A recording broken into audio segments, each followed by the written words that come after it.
Vous êtes-vous déjà demandé pourquoi la véritable transformation n'arrive jamais dans la confortabilité? Pourquoi, à chaque fois que nous pensons avoir tout ce que nous voulons, quelque chose en nous nous pousse à lâcher prise, à laisser partir des parties de notre vie que nous avons si fermement accrochées? Carl Jung, le père de la psychologie analytique, nous invite à une aventure intérieure fascinante, une aventure où nous devons faire face à nos peurs les plus profondes et, surtout, accepter de perdre pour pouvoir réellement gagner. Mais attention, cette perte n'est pas celle à laquelle nous pensons généralement. Ce n'est pas la perte d'un emploi ou d'un objet précieux, c'est la perte des illusions que nous avons sur nous-mêmes, des croyances qui nous emprisonnent dans des versions limitées de ce que nous pourrions être. Jung nous enseigne que la clé de la véritable liberté ne réside pas dans l'accumulation, mais dans l'abandon. Il parle de l'importance de l'individuation, un voyage intérieur où nous apprenons à devenir pleinement nous-mêmes, en intégrant ce que nous avons longtemps ignoré ou rejeté. Chaque perte que nous rencontrons est une étape nécessaire de ce voyage. Et ce voyage n'est pas facile. C'est souvent dans l'inconnu, dans la souffrance, que nous trouvons les plus grandes révélations. Nous avons peur de perdre ce que nous croyons être essentiel dans nos vies. Cette peur est humaine, c'est une protection de notre ego. Mais Jung nous rappelle que l'ego est une partie de nous qui nous empêche de voir notre véritable grandeur. Notre ego, avec ses peurs et ses résistances, nous lie à des versions limitées de notre être. En rejetant certaines facettes de nous-mêmes, en refusant de perdre des morceaux de notre ancienne identité, nous restons bloqués dans une prison invisible. Alors, que se passe-t-il si nous acceptons cette perte? Si nous cessons de lutter contre la vague de l'incertitude et que nous plongeons dans l'inconnu? Voilà où commence la véritable transformation. Jung nous pousse à regarder nos ombres, ces parts de nous que nous préférons ignorer. Et c'est là que la magie opère. Imaginez un instant. Chaque fois que vous laissez partir un vieux schéma de pensée, une croyance qui vous a limité, vous ouvrez un espace immense pour le nouveau. Chaque perte est en réalité une victoire déguisée.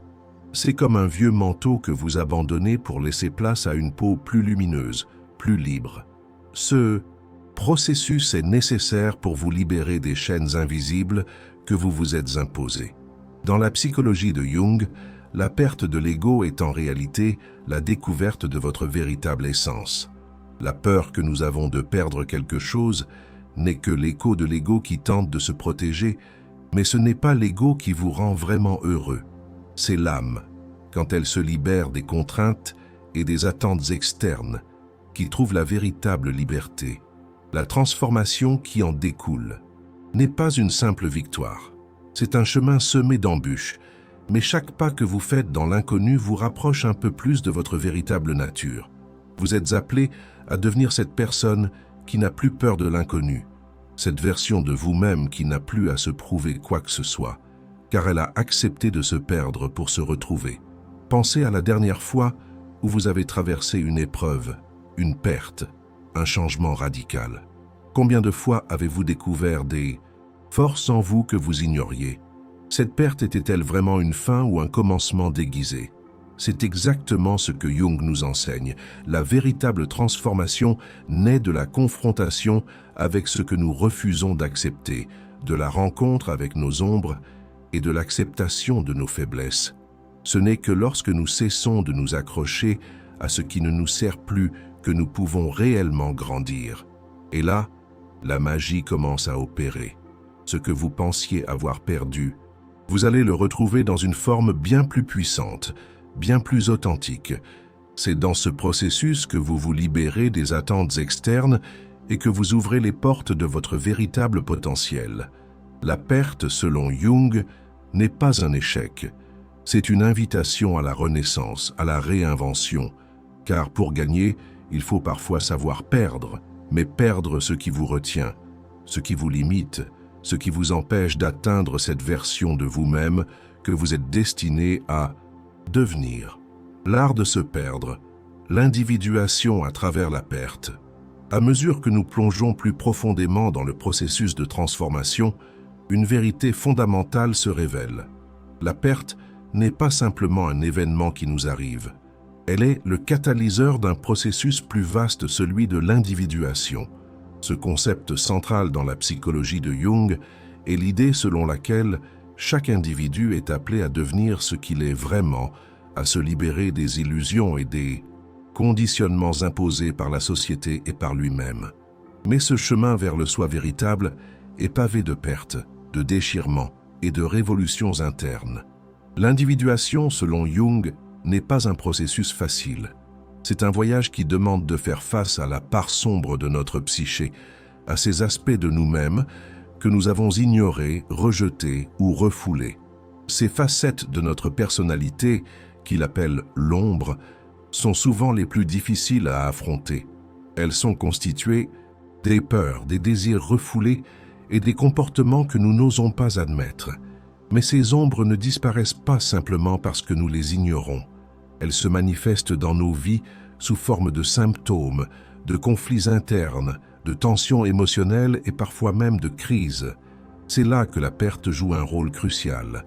Chaque fois que nous perdons quelque chose de ce que nous pensions être essentiel, qu'il s'agisse d'un rêve brisé, d'une relation qui se termine ou d'une image de soi qui se fragmente, nous sommes poussés à regarder en nous-mêmes, à réévaluer ce qui est vraiment important.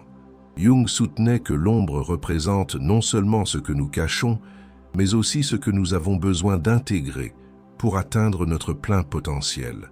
La perte de ce qui nous semble précieux n'est pas une tragédie. C'est une invitation à découvrir de nouvelles dimensions de notre être. En effet, chaque perte, chaque rupture avec le passé devient une opportunité de nous reconnecter à des parties de nous-mêmes que nous avons négligées ou oubliées. Jung parlait souvent du processus d'individuation comme d'un chemin sinueux où chaque étape, même la plus douloureuse, nous rapproche un peu plus de notre soi authentique. Ce soi n'est pas quelque chose que nous pouvons trouver à l'extérieur de nous-mêmes. Il réside dans les profondeurs de notre inconscient, dans les recoins sombres de notre psyché, prêt à être révélé au moment où nous cessons de fuir et de rejeter notre propre nature. C'est dans ces moments de perte que nous devons plonger dans l'inconnu, dans ce que Jung appelait la confrontation avec l'inconscient. Cette confrontation peut être terrifiante car elle implique de faire face à nos faiblesses, à nos vulnérabilités, mais aussi à notre immense potentiel inexploité. L'âme humaine, dans sa quête de sens, doit d'abord passer par la destruction de ses anciens modèles pour en construire de nouveaux. C'est dans le chaos de cette déconstruction que naît la possibilité d'une renaissance. Prenons un exemple simple mais profond. Imaginez une personne qui perd un emploi ou qui voit une relation amoureuse se terminer. La réaction immédiate est souvent la douleur, la frustration et le sentiment d'échec. Mais Jung nous invite à regarder plus loin. Cette perte, bien que douloureuse, est le début d'un processus qui peut conduire à une meilleure connaissance de soi. La souffrance que nous ressentons ne provient pas de la perte elle-même, mais de notre résistance à cette perte. C'est ce que Jung appelait le refus de l'ombre. Tant que nous refusons de voir ce qui doit être changé en nous, nous restons dans un état de stagnation. À l'opposé, lorsque nous acceptons pleinement la perte, lorsque nous cessons de lutter contre ce qui doit partir, nous ouvrons la porte à une nouvelle version de nous-mêmes. Une version plus alignée avec notre véritable essence. La perte devient alors une opportunité de grandir, de se redécouvrir et de libérer notre potentiel caché. C'est dans l'acceptation de la souffrance, et non dans sa fuite, que nous trouvons la voie vers notre soi supérieur. Jung a dit « L'inconscient ne réside pas dans ce que nous avons perdu, mais dans ce que nous devons encore trouver. » Cette phrase résume toute la philosophie de l'individuation. Le processus de transformation ne consiste pas simplement à éliminer ce qui est inutile, mais à intégrer toutes les parties de nous-mêmes, même celles que nous rejetons. La perte dans ce contexte est une réintégration, une résurrection, une opportunité de reconstruire notre identité sur des bases plus solides et plus authentiques. Imaginez une vie où chaque perte est perçue comme une chance de découvrir un nouveau territoire en soi. Une vie où l'on cesse de craindre le changement et où l'on apprend à se libérer des chaînes invisibles qui nous limitent. C'est là que réside la véritable liberté, dans l'acceptation de la perte comme partie intégrante de notre évolution. La psychologie de Jung nous enseigne que l'évolution humaine ne se fait pas sans sacrifice, mais ce sacrifice n'est pas un renoncement, c'est un acte libérateur. Perdre ce qui ne nous sert plus est un cadeau que nous nous offrons, un cadeau qui nous permet de libérer notre véritable essence et de marcher enfin sur le chemin de notre transformation intérieure. L'alchimie de la perte, la renaissance du soi. Au fur et à mesure que nous avançons dans ce voyage, il devient de plus en plus clair que la transformation profonde ne peut être atteinte sans une certaine forme d'alchimie intérieure. Et cette alchimie se fait par la fusion des parties opposées de notre psyché, l'ombre et la lumière, l'inconscient et la conscience, le passé et l'avenir. Jung, dans sa sagesse infinie, nous montre que c'est en intégrant ces éléments apparemment contradictoires que nous pouvons renaître. La perte, lorsqu'elle est comprise comme un processus alchimique, devient le feu purificateur qui transforme les aspects de notre être qui étaient jusqu'alors cachés ou ignorés. Cela ne signifie pas seulement laisser partir les anciennes habitudes ou croyances, mais aussi accepter pleinement ce qui a été réprimé ou refoulé au plus profond de nous-mêmes. Chaque partie de nous qui a été rejetée à sa propre sagesse, et chaque perte ouvre la voie à la reconnaissance de cette sagesse cachée. Imaginez que vous êtes un alchimiste de votre propre âme, travaillant avec les ingrédients de votre psyché. À chaque étape de votre transformation, vous devez jeter un peu de votre or brut, des parties de vous qui vous ont défini jusqu'à présent, mais qui ne vous servent plus. En abandonnant ces vieilles versions de vous-même, vous permettez à un nouvel aspect de votre être de se manifester, plus pur, plus authentique. Jung nous invite à voir ce processus comme une forme d'alchimie spirituelle. Il ne s'agit pas seulement d'éliminer ce qui est inutile, mais de transformer ce qui semble inutile en un trésor caché. Ce processus de transformation intérieure passe par la confrontation avec nos plus grandes peurs et blessures. Jung, dans ses écrits, a souvent parlé de l'importance de l'acceptation de l'ombre. Ce n'est que lorsque nous acceptons cette ombre, ces parties de nous-mêmes que nous avons longtemps refoulées, que nous pouvons commencer à voir la beauté et la sagesse qu'elles contiennent. L'ombre n'est pas l'ennemi, elle est simplement la partie cachée de notre être, une partie que nous devons embrasser pour nous réaliser pleinement. Lorsque nous perdons quelque chose de précieux, comme une croyance, une relation ou un aspect de notre identité, ce processus peut sembler être une dévastation totale. Mais c'est dans cette dévastation apparente que se cache l'opportunité de renouveau. C'est comme l'art du phénix renaissant de ses cendres. Chaque perte devient une opportunité de renaître sous une forme plus lumineuse. Et c'est ce que Jung entendait par l'individuation, l'art de se faire naître à soi-même encore et encore à travers chaque épreuve. Prenez un moment pour réfléchir. Avez-vous déjà traversé une période de crise, une perte qui semblait vous détruire, mais qui a, en réalité, libéré un nouveau potentiel en vous? Cette expérience, bien que difficile, a peut-être révélé une force en vous que vous ne soupçonniez pas. C'est le pouvoir de l'alchimie intérieure. Transformer la douleur en sagesse, la peur en courage, la perte en gain. Ce processus de transformation n'est pas facile, mais il est inévitable. Jung nous rappelle que l'individuation est un chemin long et ardu, mais c'est aussi le seul chemin vers la véritable liberté. La liberté ne réside pas dans l'évitement de la souffrance ou du changement, mais dans notre capacité à embrasser ces défis et à en sortir plus fort, plus sage et plus entier. C'est à travers la confrontation avec nos propres ténèbres que nous découvrons la lumière qui réside en nous. Chaque perte, chaque étape de deuil est une invitation à l'autodécouverte. En fait, plus nous sommes prêts à perdre, plus nous sommes capables de nous ouvrir à des dimensions plus profondes de notre être. C'est dans cette ouverture que réside la véritable liberté. La liberté de devenir pleinement soi-même, sans crainte, sans honte et sans regret. La psychologie de Jung nous enseigne que la véritable alchimie intérieure ne consiste pas à échapper aux épreuves de la vie, mais à les intégrer, à les transformer et à les utiliser comme levier pour notre propre évolution. Chaque épreuve, chaque perte, chaque défi est une chance de purifier notre âme et d'évoluer vers notre véritable soi. C'est ainsi que nous nous réinventons, encore et encore, à travers le processus de transformation intérieure. La liberté à travers la perte, l'éveil du potentiel, caché. Si vous avez traversé des périodes de perte, vous savez que chaque étape de deuil, chaque rupture, chaque séparation peut sembler être une fin. Mais selon Jung, la perte n'est jamais véritablement une fin. Elle est un passage, une transition vers un soi plus vaste, plus authentique. C'est dans l'acceptation de cette transition que l'on découvre la liberté la plus profonde, celle d'être vraiment soi-même, sans les filtres du passé, des peurs ou des attentes externes. Dans la psychologie de Jung, la liberté ne réside pas dans l'absence de conflits ou de défis, mais dans la capacité à les intégrer, à les comprendre et à en sortir grandi. Chaque épreuve devient une occasion d'éveil, et c'est cet éveil qui libère notre véritable potentiel, celui qui est enfoui sous les couches de conditionnements sociaux, de croyances limitantes et de peur.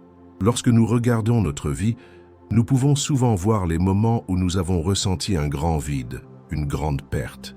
Mais si nous observons de plus près, nous constatons que ces moments sont aussi ceux où nous avons découvert quelque chose de profond en nous-mêmes. Peut-être avons-nous trouvé des talents cachés, des passions que nous n'avions jamais osé explorer, ou des aspects de notre personnalité que nous avions ignorés. Ce processus, que Jung appelle individuation, consiste à sortir de la surface et à plonger dans les profondeurs de notre être pour en découvrir toute la richesse. Mais ce n'est pas tout. Il est facile de penser que la perte signifie simplement l'oubli de quelque chose, mais Jung nous montre qu'il s'agit en réalité d'un processus de transformation active. Lorsque nous lâchons prise, nous ouvrons un espace pour quelque chose de nouveau. Ce vide est en fait un champ fertile, prêt à être cultivé avec de nouvelles expériences, idées et façons d'être. La perte crée ce vide, mais c'est dans ce vide que nous semons les graines de notre future croissance. C'est une véritable alchimie intérieure, transmuter la douleur de la perte en opportunité d'épanouissement. Imaginez un artiste qui, au lieu de détruire un tableau qu'il trouve imparfait, le transforme, le redessine, le réinvente. C'est exactement ce que Jung nous invite à faire. Ne pas nous laisser abattre par la perte, mais l'utiliser comme une opportunité de recréer notre vie, de redéfinir notre identité, de réinventer notre destin. C'est dans ce processus de réinvention que notre potentiel caché commence à émerger. La plupart des gens ont peur de ce vide, de ce moment où tout semble incertain.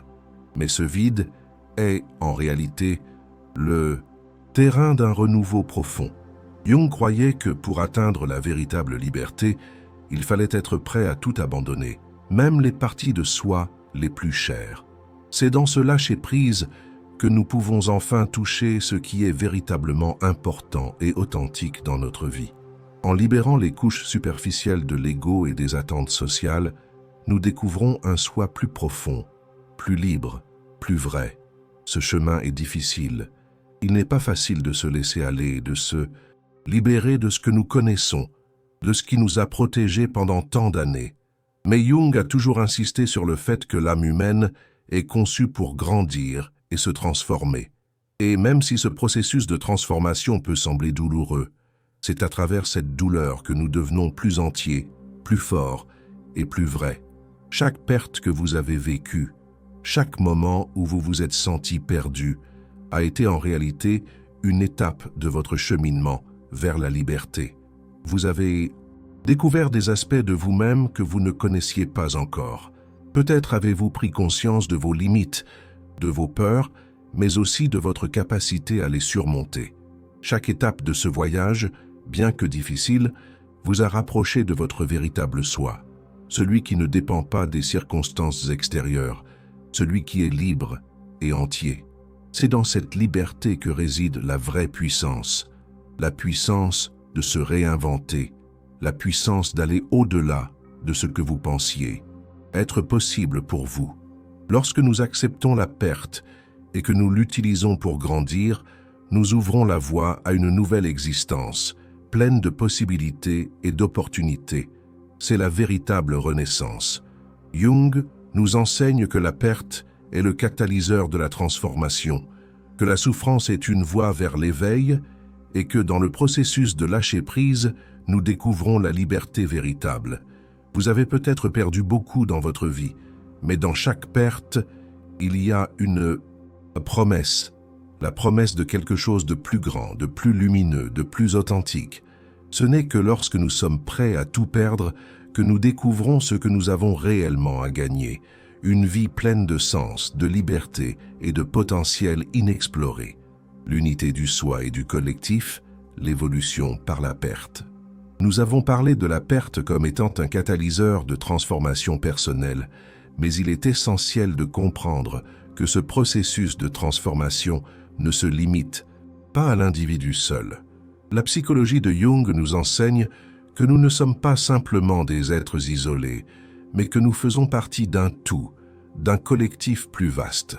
Chaque étape de notre processus d'individuation, chaque perte que nous vivons, résonne dans le collectif humain. Notre évolution personnelle a un impact direct sur notre environnement et les relations que nous entretenons avec les autres. Lorsqu'une personne traverse un moment de crise, de perte ou de transformation intérieure, elle ne fait pas seulement face à ses propres défis et souffrances. Elle participe à un processus collectif plus large, celui du réveil de l'inconscient collectif. Selon Jung, l'inconscient collectif représente une dimension de l'esprit humain qui va au-delà des expériences personnelles et individuelles. C'est la mémoire ancestrale de l'humanité, un réservoir d'images et d'archétypes qui influence notre psyché à un niveau profond et universel. En d'autres termes, notre propre parcours d'individuation est connecté à un processus plus vaste qui touche tout le monde. Lorsque nous changeons, nous influençons indirectement le monde qui nous entoure. C'est ce que Jung appelle la synchronicité, l'idée que des événements apparemment sans lien peuvent se produire de manière significative et simultanée, créant une harmonie entre notre monde intérieur et le monde extérieur. Ainsi, lorsque nous vivons une perte personnelle, ce n'est pas seulement un événement isolé qui nous affecte, il fait partie d'un mouvement plus grand qui traverse l'humanité tout entière.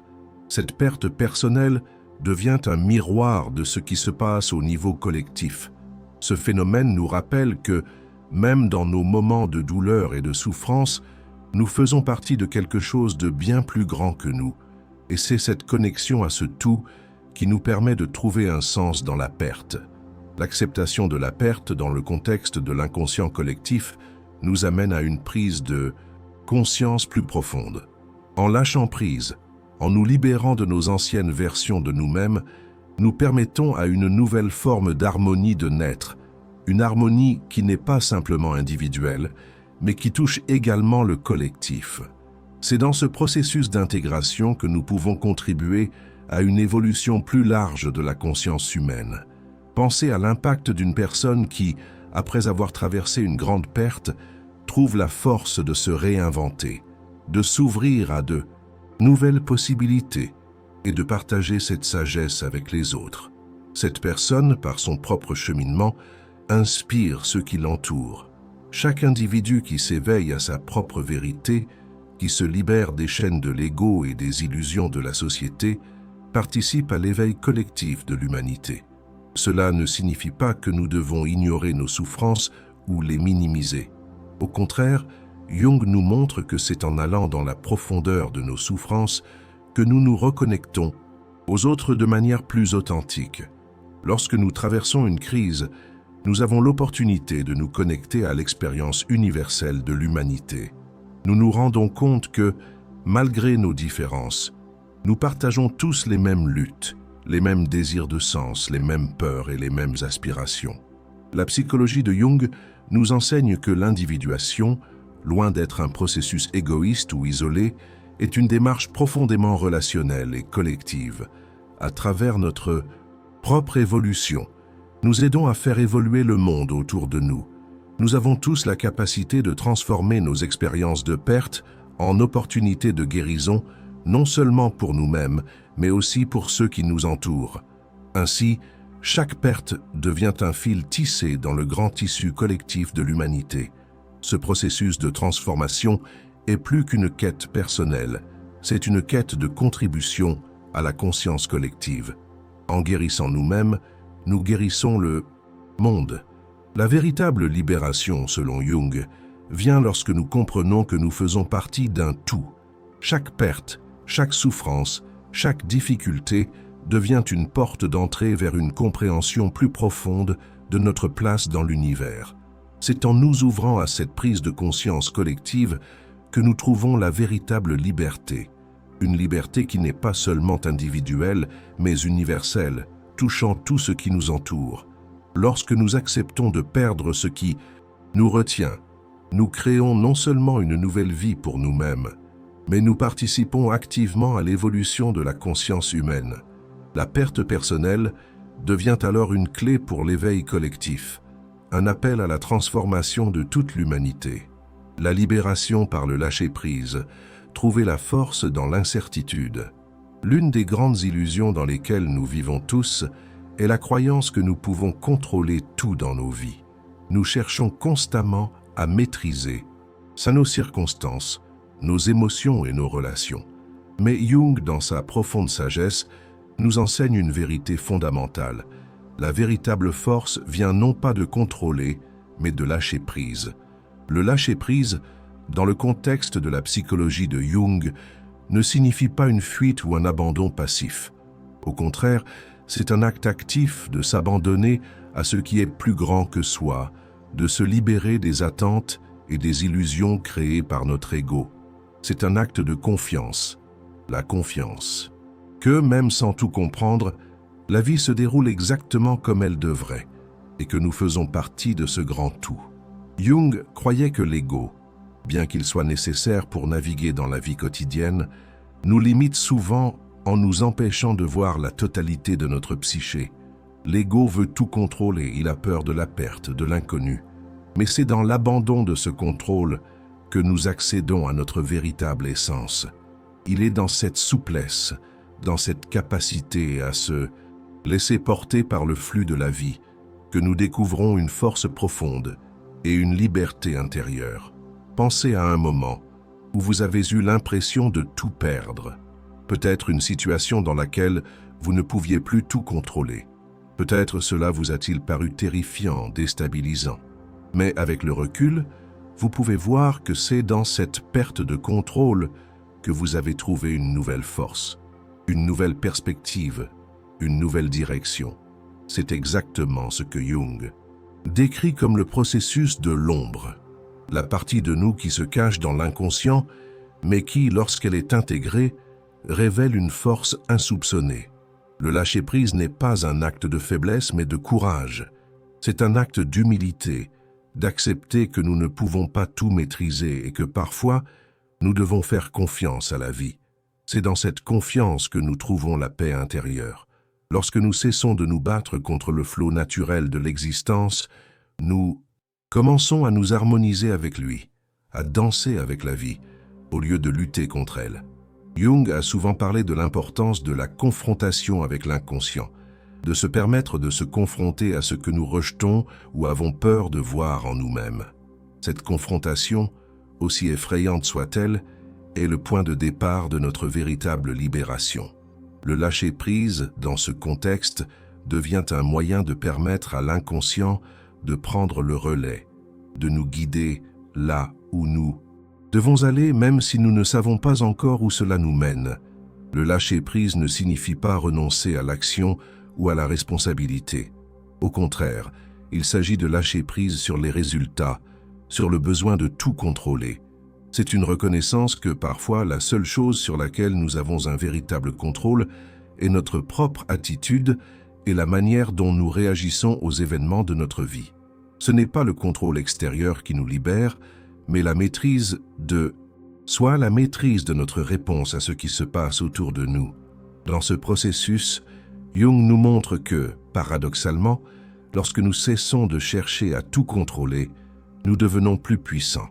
Le contrôle est souvent une illusion de l'ego, un moyen de se sentir en sécurité dans un monde qui est naturellement incertain.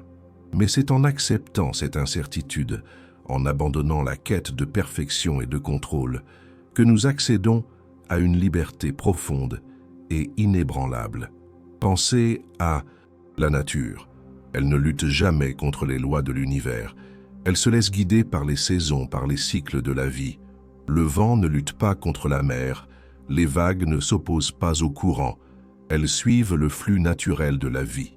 De la même manière, lorsque nous cessons de lutter, nous nous alignons avec le flux naturel de notre existence.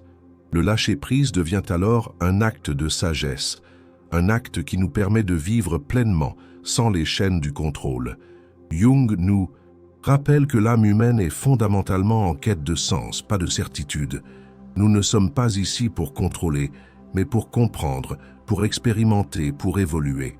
Et c'est en perdant le contrôle, en acceptant de perdre ce que nous pensions savoir, que nous accédons à une forme de sagesse qui va au-delà de l'intellect, une sagesse qui vient du cœur et de l'âme.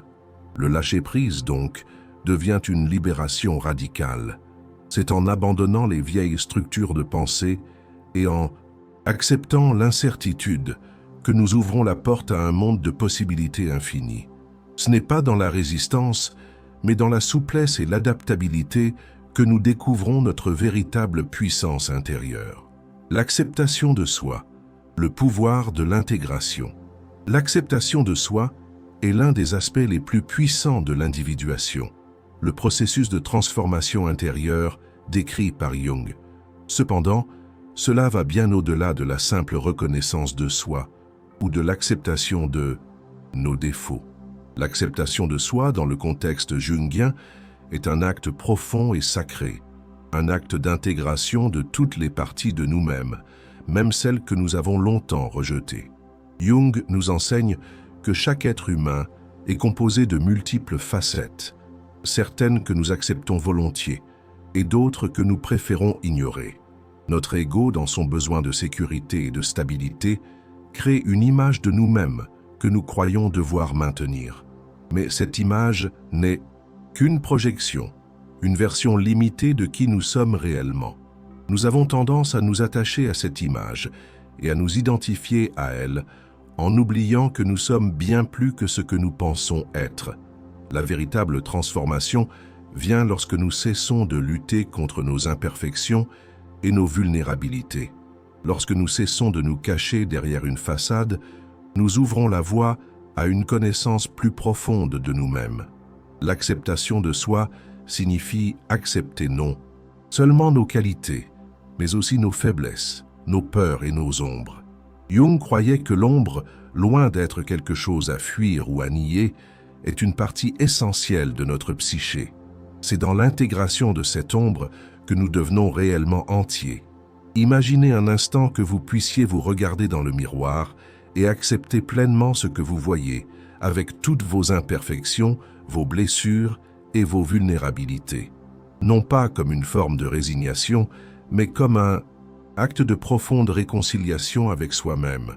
Ce n'est qu'alors que vous pouvez commencer à vous libérer des attentes que vous avez placées sur vous-même et des jugements externes. L'acceptation de soi ouvre la porte à une vie plus authentique, plus libre et plus alignée avec votre véritable essence. Jung a souvent parlé de la nécessité de se confronter à l'inconscient pour comprendre et intégrer les parties de nous-mêmes que nous avons refoulées. Ce processus de confrontation n'est pas facile, mais il est nécessaire pour atteindre la plénitude. Il s'agit d'accepter que nous ne sommes pas parfaits, que nous avons des failles et des blessures, mais que ces imperfections ne définissent pas notre valeur. En fait, c'est grâce à nos failles que nous pouvons grandir, évoluer et nous connecter plus profondément à notre essence. L'acceptation de soi ne signifie pas que nous devons nous contenter de notre état actuel ou cesser de chercher à nous améliorer. Au contraire, cela signifie reconnaître que nous avons déjà en nous tout ce dont nous avons besoin pour nous transformer.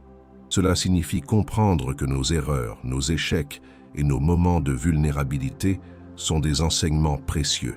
Jung disait « La route de l'individuation est semée d'embûches, mais chaque obstacle, chaque échec est un pas de plus vers la réalisation de soi. » Ce processus d'acceptation est un acte de courage, car il nécessite de se libérer de la peur du jugement et de la peur de l'abandon. Nous devons nous accepter tels que nous sommes, non pas pour ce que nous espérons devenir, mais pour ce que nous sommes déjà. Cette acceptation est le fondement de toute transformation authentique, car elle permet de quitter les masques que nous portons pour révéler notre véritable soi. Dans cette acceptation, il n'y a pas de place pour l'autocritique destructrice. Au lieu de cela, il y a un espace de compassion, de compréhension et de patience envers soi-même. C'est dans cet espace que nous pouvons véritablement évoluer, car la liberté vient de l'intérieur. L'acceptation de soi est la première étape pour embrasser pleinement notre potentiel et accepter notre rôle dans le grand ensemble de l'humanité. En acceptant toutes les facettes de notre être, nous trouvons la force de vivre de manière authentique, sans crainte, sans honte et sans regret. C'est en nous libérant des jugements internes et externes que nous accédons à notre véritable pouvoir, celui d'être pleinement soi-même, sans masque, sans peur et sans compromis. L'acceptation de soi est la clé de l'épanouissement intérieur, et c'est dans cette acceptation que nous découvrons la véritable liberté. L'éveil du vrai soi, l'ultime libération. À ce stade de notre voyage intérieur, nous avons exploré la perte, la transformation et l'intégration des différentes facettes de notre être. Mais il reste encore une étape fondamentale à franchir, l'éveil à notre vrai soi. Ce soi n'est pas un idéal à atteindre, mais une vérité à découvrir en nous-mêmes. C'est une prise de conscience profonde de qui nous sommes vraiment, au-delà des illusions et des masques que nous avons portés pendant toute notre vie. Carl Jung a consacré une grande partie de son travail à cette notion de véritable soi, un soi qui est authentique, libre et aligné avec notre essence profonde. Ce soi ne se trouve pas en dehors de nous, dans des possessions, des relations ou des succès extérieurs. Il se trouve à l'intérieur, dans l'espace sacré de notre inconscient, là où réside notre véritable potentiel. Le processus d'individuation que Jung décrit si magnifiquement est celui qui nous guide vers ce soi authentique, un soi qui est en harmonie avec l'ensemble de notre psyché, y compris nos ombres et nos vulnérabilités. L'éveil à notre véritable soi se fait dans l'acceptation de tout ce que nous sommes. Nous n'avons pas besoin de chercher un idéal extérieur ou de nous conformer à des attentes sociales. Au contraire, c'est en nous, acceptant pleinement, avec nos défauts, nos forces, nos peurs et nos rêves, que nous commençons à nous éveiller à cette version la plus pure de nous-mêmes. Jung nous montre que la libération ne réside pas dans la fuite des parties sombres de notre être, mais dans l'intégration de ces parts dans une vision plus complète de soi. Le véritable soi est une force tranquille, non pas une personnalité bruyante et imposante, mais une présence calme et authentique qui rayonne de l'intérieur.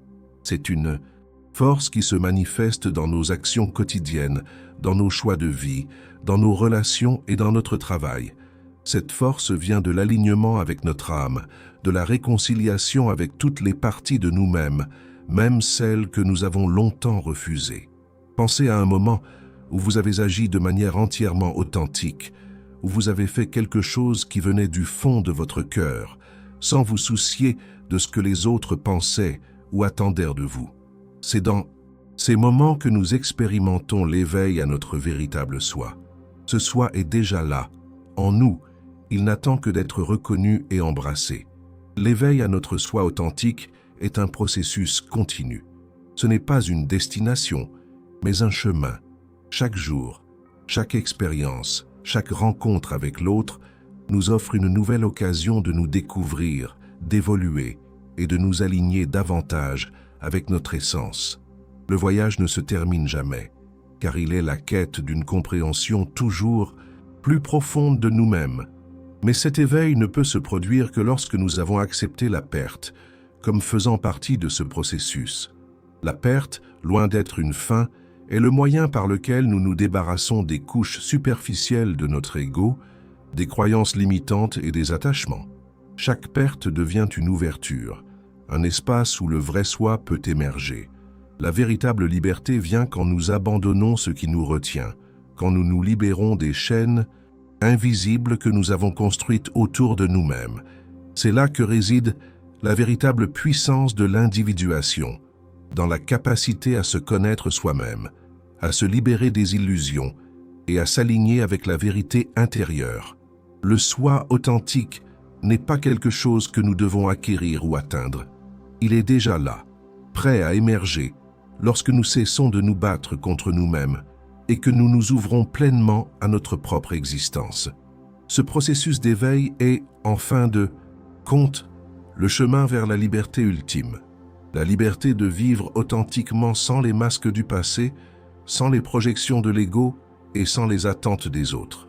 C'est une liberté qui vient de l'intérieur, une liberté que nous cultivons en nous reconnectant à notre âme et en acceptant pleinement notre vérité intérieure. En fin de compte, comme Jung nous le rappelle, l'individuation est un voyage sans fin vers la réalisation de soi. Ce voyage, bien qu'il soit semé d'embûches et de défis, est aussi le plus grand cadeau que nous puissions nous offrir, la liberté d'être pleinement soi-même, dans toute notre richesse, notre complexité et notre beauté intérieure.